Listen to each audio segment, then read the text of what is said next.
When my mom came to ask me if I wanted to come to the mother-son breakfast, I was in the middle of a FIFA game. And as any young teenage boy, I very much value my FIFA games. So when my mom approached me, I was just like, can this wait a few minutes? I got to score a few goals. And then she told me what was on her mind. And I was like, yeah, Mom, we really need to go to this mother-son mass because this is very important to you, and it's very important that we do this because we only have a few more of these moments left. So a couple years back, my brother and I tried to compile a list of what it meant to be a true Southern gentleman. We made a list of a few marks, and the first mark on that list was that a Southern gentleman should cherish his mother.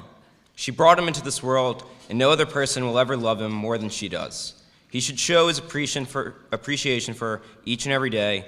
Also, there's not a single person who can cook like his mother. As just described, we have this obligation to love our mothers in everything that we do, in the happiest of times, the gloomiest times, no matter the circumstances. While we can all act like we're perfect sons, we know this is not true. Trust me, my brother and I have done some terrible things to our mother. One that really comes to mind is we were at the dinner table, and my brother and I convinced my mother that Kleenex was an acronym. For anybody who's wondering, Kleenex is definitely not an acronym, it's just the name of the brand. And she wasn't really sure whether Kleenex was an acronym or not, so we made a fake website and showed her how Kleenex was an acronym. And then about 8 months later, at a family dinner with her entire mother's side of the table, somehow the difference between Kleenex and tissue came back up. And my mom was like, well, you know Kleenex is an acronym. So, of course, my brother and I started bawling, laughing, and could not control ourselves. And she looked at us and was like, why are y'all laughing? And we told her, Kleenex is not an acronym, Mom. Let's just say we didn't get the best of thank yous for that. So while we might act like we're perfect sons, we know this is not true, and that's why we need our mothers. They're the first ones who teach us about our faith. They're the first ones who teach us how to help others. They are the first ones to teach us how to love and to pass this on to other people. There have been countless times my mother has taught me about who I am and the man I need to become. Back in middle school, I hurt one of my friends. I said a bunch of nasty things to him, and I didn't realize what I had done. My mother saw what had happened, and she sat me down and said, Connor, you really hurt your friend, and you need to apologize for it. I started bawling, tearing. I didn't know what I did, and I was really mad at myself for not only what I did, but more importantly, that I was unable to recognize what I did. She gave me a big hug, and she told me that I was going to be okay, and she started working with me on how I was going to apologize for what I had done.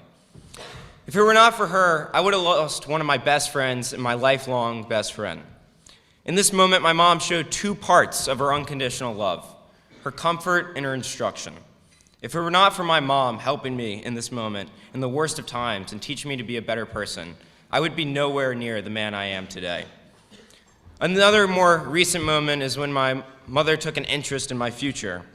Although my mom starts tearing up every single time I mention college and keeps telling me how she's going to miss her baby boy,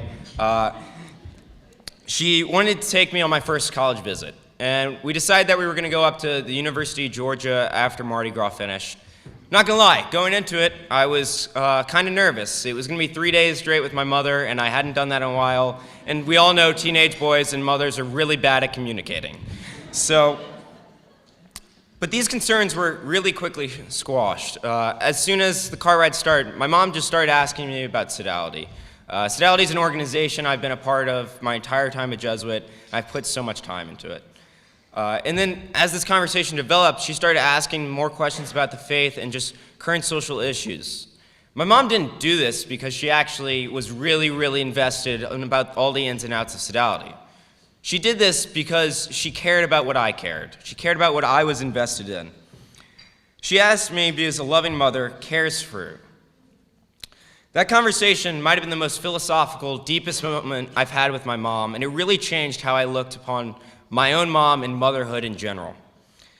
I realized that mothers are just the biggest part of our life, the pinnacle of all our life. Mothers are put here to teach us about life, about God, and about ourselves.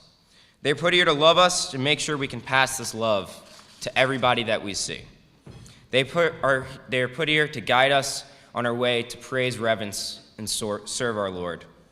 So Blue Jays, at some point today, take the time not only to hug and kiss your mothers, but also to thank her for every little and big thing she's ever done. So Mom, thank you for saving my friendships. Thank you for leading me God. Thank you for making me coffee. Thank you for making my lunch when I wake up late for school. Thank you for fixing my bow ties for dances. Thank you for messing with my hair, even though you know I hate it a lot. Thank you for calling me BP every time I spill milk.